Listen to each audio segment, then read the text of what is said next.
একমাত্র অহংকার মালিক আমি। সুতরাং আমার উপরে যদি তুমি দিমাগ দেখাও, অহংকার দেখাও, আমি তোমার ঘাড় মটকিয়ে তোমাকে পথের মধ্যে ফেলে দেব। বলুন ঠিক কিনা? আল্লাহ পারে না? পারবে না?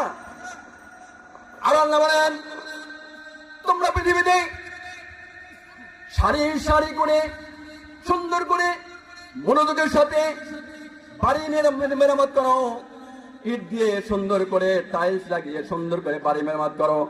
একতলা তোমার সহ্য হয় না, আর একতলা দাও। দুইতলা তোমার সহ্য হয় না, আর একতলা দাও। অমক 5 তলা করেছে, আমি 20 তলা করবো। আমার ভাইয়েরা, এই এত সুন্দর করে বাড়ি মেরামত করো। আল্লাহ বলেন, তোমাকে কঠিন মুসিবতের দিনে বেহেশতের মধ্যে যে বাড়িখানা তৈরি করা হবে, ওই বাড়ি তৈরি করার জন্য দুনিয়াতে তুমি কি তৈরি করে রেখেছে বলো? তখন বান্দা বলবে, আল্লাহ আমি তো চিনি নাই, আলেমরা কথা বলেছে আমি মানি নাই, কোনো কথা আমি মানি নাই, এই কান্দে শুনে ওই কান্দে বের করে দিয়েছিলাম। আল্লাহ ভুল তো আমারই, দ্বিতীয়বার আমাকে দুনিয়ায় প্রেরণ করে দাও, দ্বিতীয়বার আমাকে দুনিয়ায় প্রেরণ করে দাও। আমি সুন্দর করে শুদ্ধে শুদ্ধে আমলগুলো করে আসবো। আল্লাহ বলবেন, বান্দারে দ্বিতীয়বার তোমাকে কোনোদিনও আর পৃথিবীতে প্রেরণ করা হবে না। জিকির করুন, লা ইলাহা ইল্লাল্লাহ, লা ইলাহা ইল্লাল্লাহ, লা ইলাহা ইল্লাল্লাহ, লা ইলাহা ইল্লাল্লাহ। কবরে মাঝে বুঝিতে পারবি, কবরে মাঝে বুঝিতে পারবি, এই কালিমার কি যে গুণ। লা ইলাহা ইল্লাল্লাহু বলো রে আমার মন, বলুন লা ইলাহা, বলে লা ইলাহা, লা ইলাহা, লা ইলাহা ইল্লাল্লাহু, ইল্লাল্লাহু, ইল্লাল্লাহু, ইল্লাল্লাহু, লা ইলাহা ইল্লাল্লাহ, লা ইলাহা,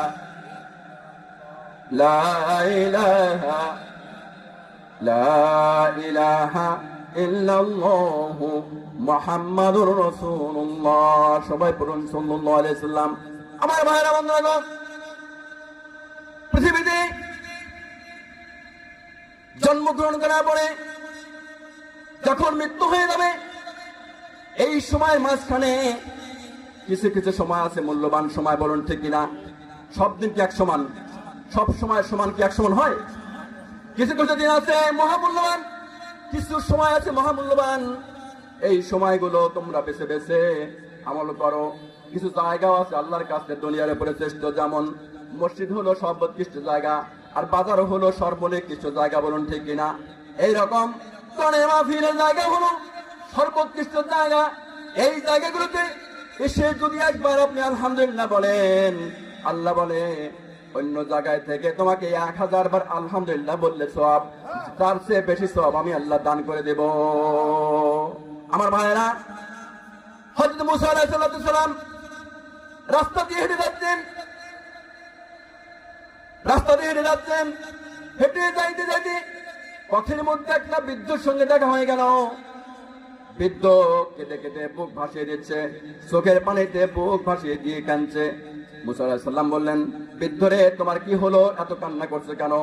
বৃদ্ধ বলে, আল্লাহর পয়গম্বর শোনো, আমি কান্দি, আমার একটি কোলের বাচ্চা ছিল, ছোট একটি ছেলে ছিল, ওই ছেলেটি কয়েকদিন পূর্বে মারা গেছে, দুনিয়া থেকে চলে গেছে, যার জন্যই তো আমি ছেলের শোক সহ্য করতে পারি না।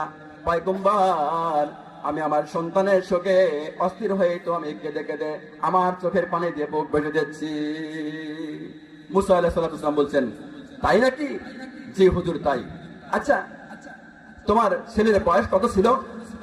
আমার ভাইরা বন্ধুরা, কিতাবে এসেছে, বৃদ্ধ বলছে, আল্লাহর পয়গম্বর শোনো, আমার যে কোলের সমান, কোলের যে বাচ্চাটি মারা গেছে, ওকে আমি কত যত্ন করে আদর দিয়ে সোহাগ দিয়ে ভালোবাসে দিয়ে দুনিয়াতে আমি বাঁচিয়ে রেখেছিলাম, যত্ন করে অনেক বড় গিয়েছিলাম, কিন্তু সে ছেলেটি আমার বুক খালি করে চলে গেল।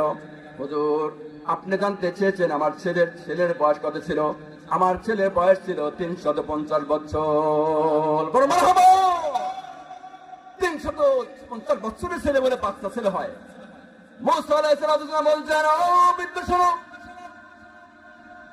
তুমি 350 বছর বয়সে বাচ্চা মারা গেছে বলছো, কোলের ছেলে মারা গেল, কিন্তু শোনো, আখিরি জামানার উম্মতের যারা হবে তাদের হায়াত হবে মাত্র 50 বছর 60 বছর। ওই ছেলেরা ওরাও কিন্তু দুনিয়া আসবে। বৃদ্ধ বলছে, ওরা কি দুনিয়াতে বাড়ি করবে, গাড়ি করবে, সব কিছু করবে নাকি? মুসা আলাইহিস সালাম বলেন, তারাও বাড়ি করবে, বিল্ডিং বানাবে, অট্টালিকা বানাবে, অনেক বড় ইমারত তৈরি করবে।